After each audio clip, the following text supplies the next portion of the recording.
నెల్లూరు నగరంలో జరిగిన భోగి వేడుకల్లో టీడీపీ జనసేన నేతలతో కలిసి పాల్గొన్నారు మంత్రి నారాయణ. ఈ సందర్భంగా కార్యకర్తలను ఆప్యాయంగా పలకరించారు. వారి క్షేమ సమాచారాన్ని అడిగి తెలుసుకున్నారు.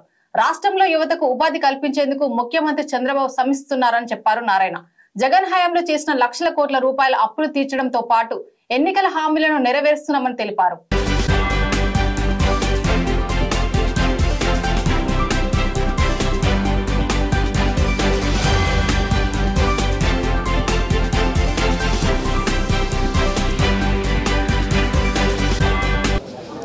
మొత్తం ఎంత ఉందంటే 1,00,000 కోట్లు ఉంది.